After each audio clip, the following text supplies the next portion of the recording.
चलिए साहब, यहाँ से देखिए class 10th NCERT math exercise 12.2 और क्वेश्चन नंबर फर्स्ट है।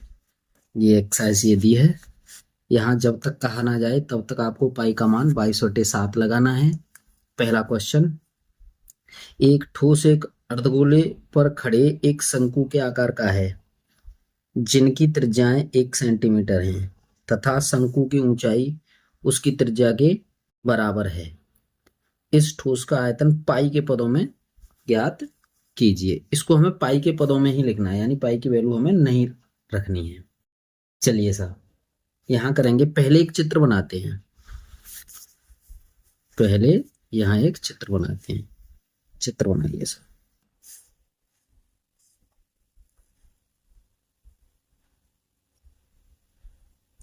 ये एक ठोस है साहब,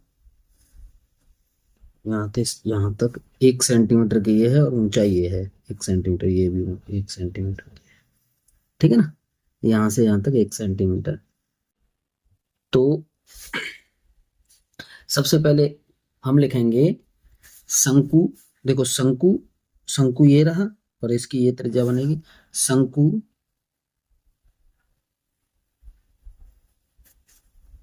तथा अर्धगोला, अर्धगोला ही तो है ना, अर्धगोले की त्रिज्या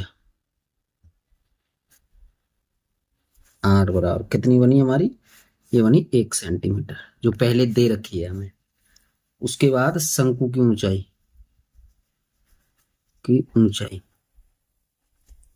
ऊंचाई बराबर ये 1 सेंटीमीटर। ठीक है सर। अब है ठोस का आयतन। ठोस मतलब जो आकृति हमें दी, आकृति का आयतन, ठोस का आयतन।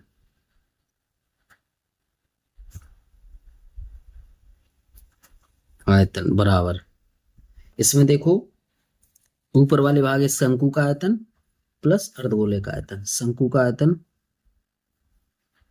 शंकु का आयतन प्लस अर्धगोले का आयतन।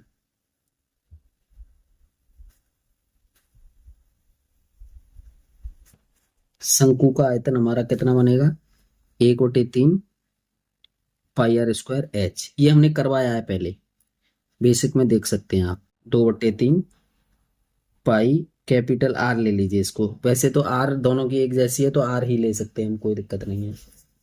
ठीक है ना, आर आर स्मॉल ही ले लीजिए, है ना, एक जैसी आर है ना तो ले सकते हैं हम।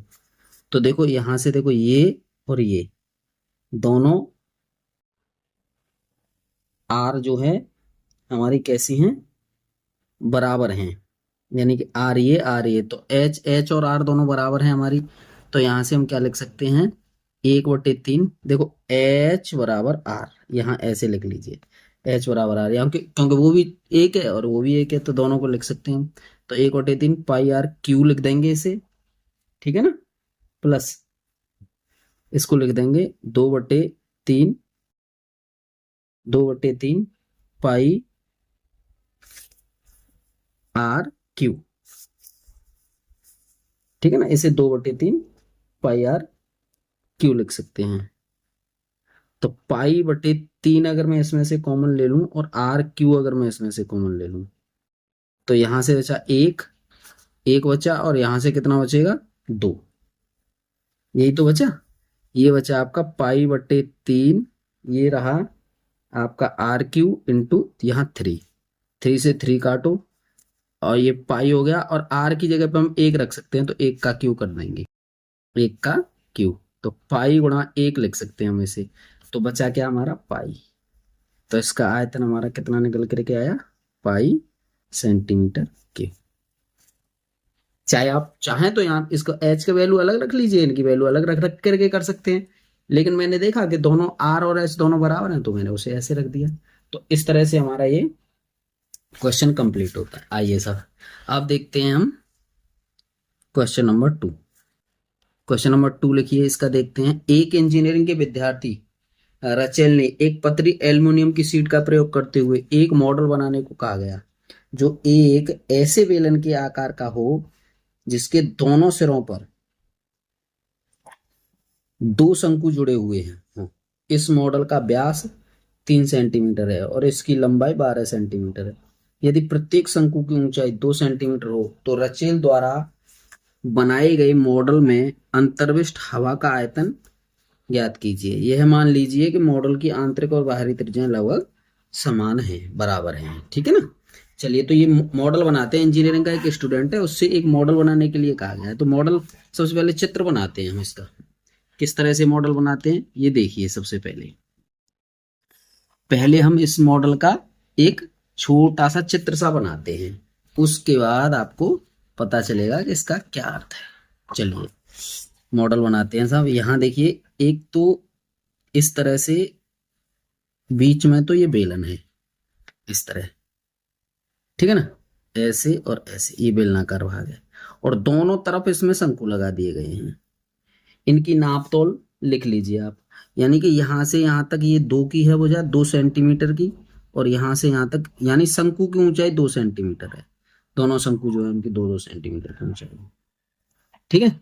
और ये 8 सेंटीमीटर है, क्या बेलन की ऊंचाई जो है। ठीक है ना। और यहाँ से यहाँ तक ये दूरी 3 सेंटीमीटर की है। ठीक है। अब इस तरह से पहले हम इनको लिख लेते हैं। क्या लिखते हैं? बेलन और शंकु दोनों बन रहे हैं इसमें मॉडल में। तो शंकु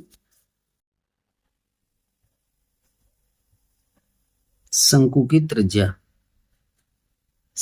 त्रिज्या और बराबर हो जाएगी बेलन की त्रिज्या। बेलन की शंकु भाई, बेलन के ऊपर उसी के आकार का शंकु लगा हुआ है, बेस वाला, तो वही हो जाएगा। तो यहां पे लिखेंगे हम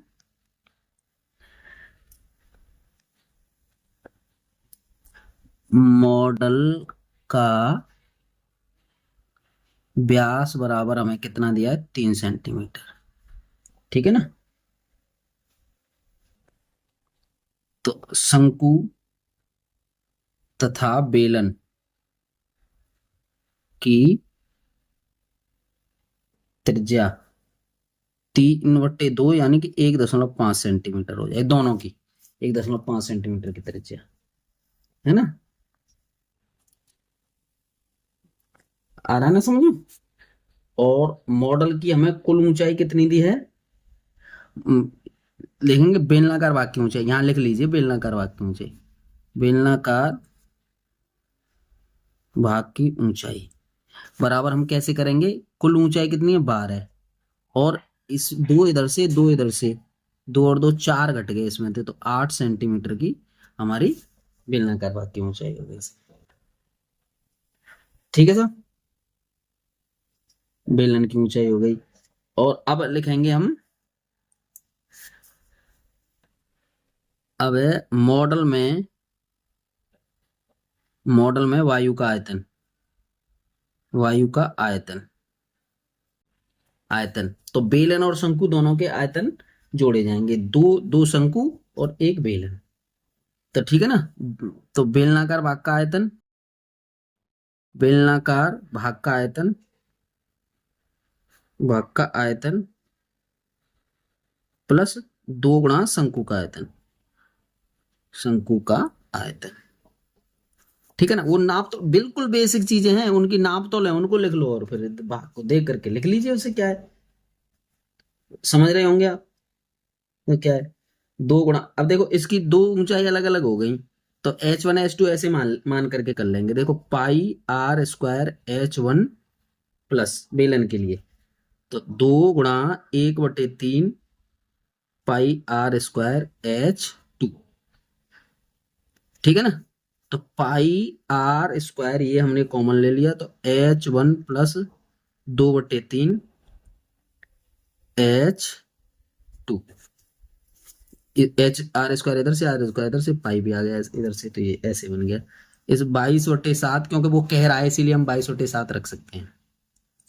इंटू आर का करेंगे तो हम करेंगे 3/2 और इसका क्यों नहीं स्क्वायर लिख लो। ठीक है। और इसको करेंगे हम कितना? एच ले लीजिए। इसका कितनी बेलन की 8 है। 8 प्लस 2/3 और गुणा 2, इतने cm3। ठीक है जी। यहां से आइए जी, यहाँ हम अब कितना कर सकते हैं, अब लिख सकते हैं हम यहाँ पे 22/7 यों की तो गुणा 3 × 3 = 9 और 2 × 2 = 4। यहाँ पर 8 प्लस इसको कर सकते हैं 4/3, वैसे लिखेंगे 22/7 गुणा 9/4 गुणा 8 × 3 = 24, 24 और 4 = 28। यहाँ लिख देंगे हम 28/3। अब काटिए इसे आराम से। तो देखिए 3 से इसे काट दीजिए 3 बार, और 2 से इसे काट दीजिए 2 बार, और 2 से इसे काट दीजिए 11 बार, और 2 से इसे काट दीजिए 14 बार, और 7 से इसे काट दीजिए 2 बार। 11 × 3 = 33, यानी 11 × 3। देखो यहाँ देखते हैं, इसको 2 से काटा 4 बार, 2 से इसे 2 बार, और फिर इस 2 से इसे 14 बार काट दिया, 7 से इसे 2 बार काट दिया, इस 3 से ये 9 बार काट दिया, और यहाँ पे 2। 11 × 3 = 33, और 33 दूनी 66 cm3। इतना ये आंसर बना, पूरे मॉडल का आयतन इतना बन गया, यानी कि उसमें 66 cm3 के हिसाब से हवा होगी। चलिए साहब अब आ जाइए, यहाँ पर देखते हैं अब हम इसे। ठीक है जी, यहाँ देखिए, यहाँ ये तीसरा क्वेश्चन। अब हम तीसरे क्वेश्चन से बातें करेंगे साहब। आइए तीसरे क्वेश्चन से बात करते हैं। आइए, ये कहता है साहब, एक गुलाब जामुन में उसके आयतन की लगभग 30% चीनी की चाशनी होती है। 45 गुलाब जामुनों में लगभग कितनी चाशनी होगी यदि प्रत्येक गुलाब जामुन एक बेलन के आकार का है, इसके 2 अर्ध गोलाकार हैं और इसकी लंबाई इतनी 5 सेंटीमीटर और व्यास 2.8 सेंटीमीटर। आकृति ये है हमारी। ठीक है जी, अब हमारी आकृति ये दी है, और क्वेश्चन नंबर 3 सबसे पहले डालते हैं हम, उसके बाद हम देखते हैं कि देखो ये इसमें गुलाब जामुन भरी हुई हैं, तो हम इस एक गुलाब जामुन का पहले एक चित्र बना लेते हैं। देखो ऐसे मान लीजिए, ऐसे, ऐसे और इस तरह से ये गुलाब जामुन है साहब, ये मान लीजिए आप। तो ये ऐसे किनारे इसके ये हो गए, ये हो गए, तो एक तो बेलनाकार भाग हो गया, 2 अर्धगोले हो गए, बेलन में अर्धगोले लगे हुए हैं। ठीक है साहब, समझ रहे होंगे आप इस बात को। तो अब आप देखिए कि यहां से इसकी चौड़ाई 2.8 है, यहां से यहां तक। ठीक है ना, तो 2.8 अगर ये है, तो ये इसकी आधी तो हो जाएगी, यानी 1.4 ये हो गई, और ये यहां से यहां तक 1.4, यानी इसकी त्रिज्या, इसका आधा भाग ये, और ये आधा भाग। तो और पूरा पूरा पूरा दिया है हमें कितना, पूरा दिया है 5। तो 5 में से अगर हम घटाएंगे तो ये बना, देखो पहले ये ले लीजिए, ये बना 1.4 यहाँ तक, और यहाँ तक ये 1.4 यहाँ तक बना, और ये बना हमारा कितना, ये बन गया साहब हमारा, यहाँ से बचेगा हमारा 2.2। क्यों, ये पूरा का पूरा 5 है हमारा, इसमें से 2.1 घटा दीजिए, 2.8 घटा देंगे, तो ये बन जाएगा। ठीक है साहब, आगे देखिए अब आप। अब क्या है, पहले इसको लिख लेते हैं जो भी हमें दिया है। गुलाब जामुन की कुल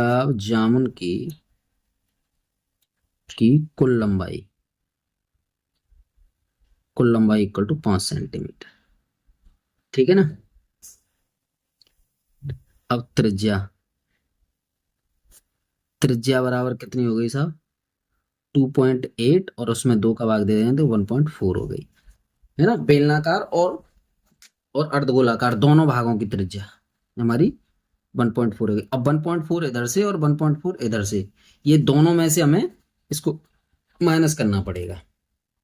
अब हम क्या करेंगे, एच अगर निकालेंगे हम इसकी, तो कितनी बनी साहब, 5 में से 2.4 कम करेंगे तो एच इक्वल टू 2.2 हो जाएगा। 2.8 कम करेंगे, 2.8 कैसे, 14, 1.4 इधर से, 1.4 इधर से, ऐसे करके 2.8 कम करेंगे 5 में से, ये बन गया साहब। अब गुलाब जामुन का आयतन,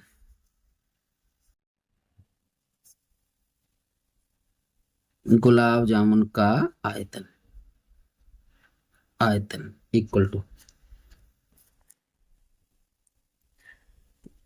बेलनाकार भाग का आयतन, भाग का आयतन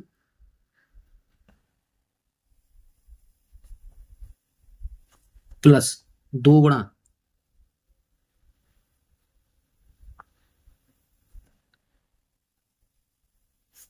अर्धवृत्ताकार सिरों का आयतन, अर्धगोलों का आयतन, अर्धगोले का आयतन का आयतन। ठीक है ना, ये तो देखो ये और ये दोनों साइड से पड़े हुए हैं, तो बेलन का आयतन हम लिख सकते हैं कितना, पाई आर स्क्वायर और एच प्लस इसको 2 गुणा इसे लिख सकते हैं 2/3 पाई आर क्यूब।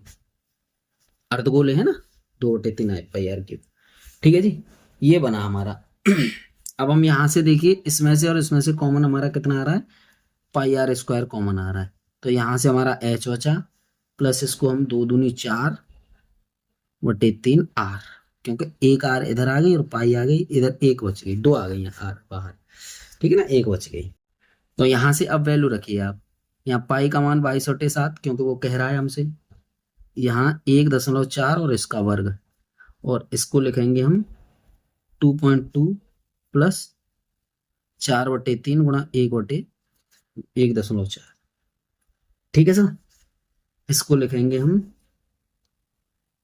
22/7, और इसका देखो 14 का होता है 196, और 2 अंक बाद पॉइंट 1.96, 196। और ठीक है जी, इसे 22×3 = 66 यानी 6.6 कर देंगे, प्लस 14×4 = 56 यानी कि 5.6। इसका इधर गुणा किया और इसको इसमें गुणा कर दिया, ये ऐसे कर लेंगे ऐसे। ठीक है जी, आइए यहाँ कर सकते हैं हम 22/7 गुणा 1.96 इंटू, इसे लिख सकते हैं हम 122, यहाँ पॉइंट लगा करके, और यहाँ 3। ठीक है साहब, अब ये एक गुलाब जामुन का आयतन बन रहा है। अब 45 गुलाब जामुन का, एक गुलाब जामुन का आयतन, एक गुलाब जामुन का आयतन का आयतन, अब वो पूछ रहा है कितने का, 45 गुलाब जामुन का आयतन।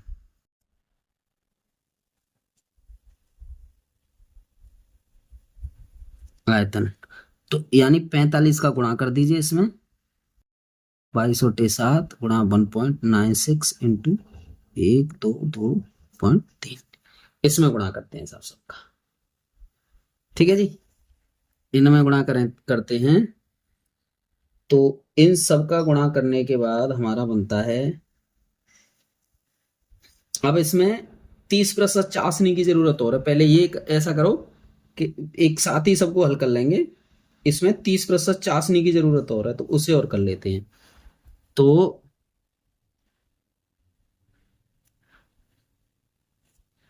पहले चाहे इसे हल कर लो, चाहे इसमें देखिए, गुलाब जामुन में, गुलाब जामुन में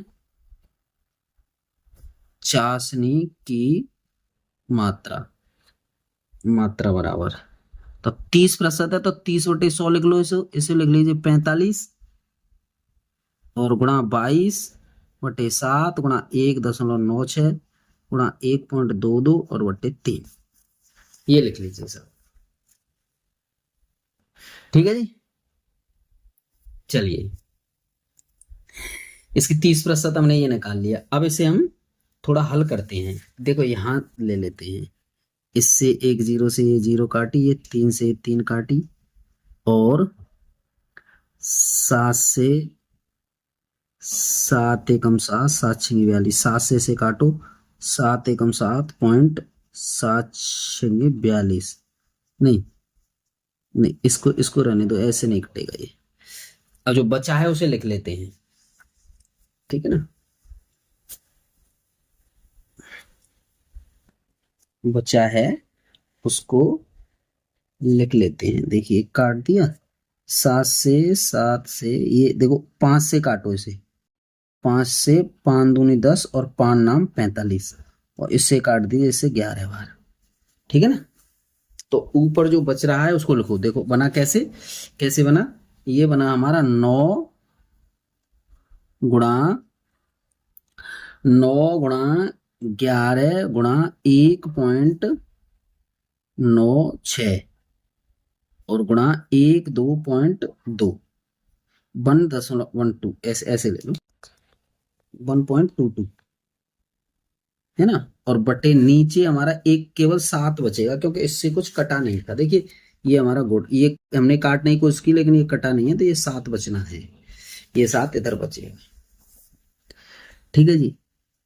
अब इन सब का गुणा करने के बाद, पूरा हल करने के बाद हमारा आया 338.184 सेंटीमीटर क्यूब।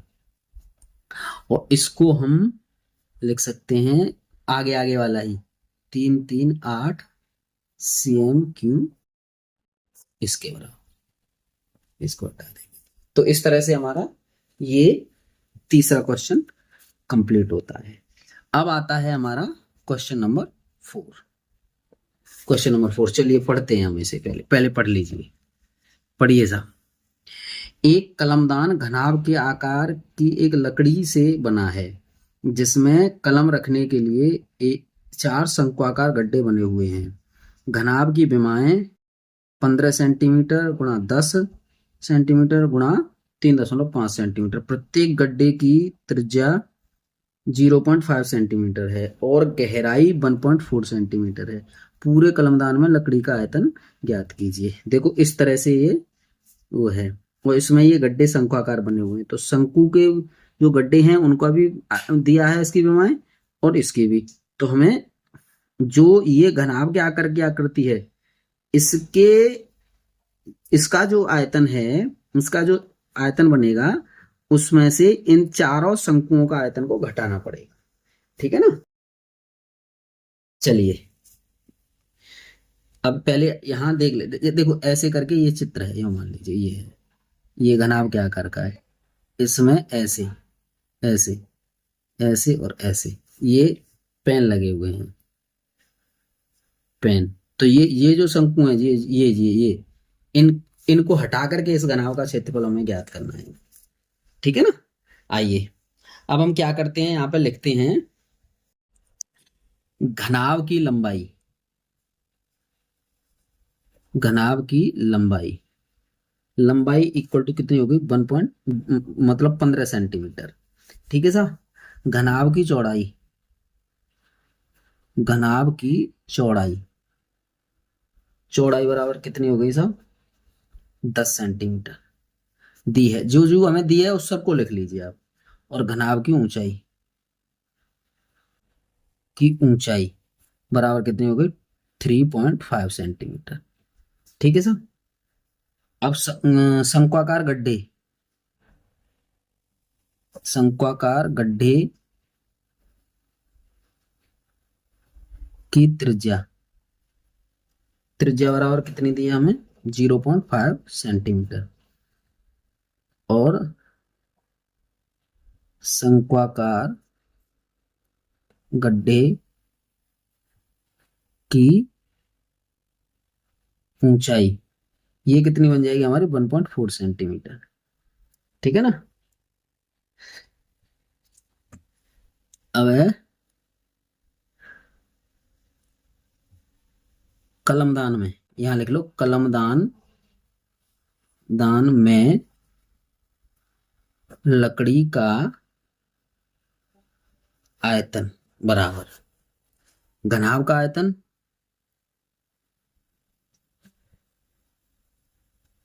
आयतन माइनस 4 गुणा शंक्वाकार गड्ढे का आयतन, शंक्वाकार गड्ढे का आयतन, गड्ढे का आयतन।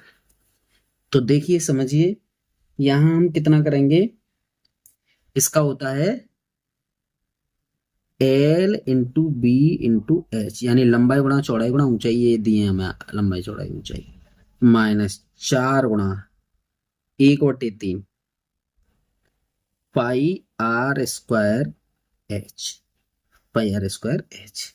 इनकी वैल्यू रख लीजिए। अब आप रखते हैं साहब। देखिए इसका रखेंगे हम कितना 15 गुणा 10 गुणा 3.5 माइनस 4 × 1/3 गुणा 22/7 गुणा 0.5 गुणा 0.5 और गुणा 1.4 ये रखते हैं साहब। देखो इनका गुणा करेंगे सबका तो ये आया 525 माइनस इनको काटने के बाद देखो इससे इसे काटेंगे, देखो 7 से इसे काट दिया 0.2 बार और ये बना हमारा 22 चौके 88 गुणा 25 और गुणा 0.2/3 तो इसको करेंगे 525 माइनस इनका गुणा करने के बाद आया 1.47 और इसको इसमें से घटाएंगे तो कितना बना हमारा 523.53 सेंटीमीटर क्यूब। ठीक है जी, इस तरह से हमारा ये चौथा क्वेश्चन कंप्लीट होता है जी। ये चौथा क्वेश्चन बना।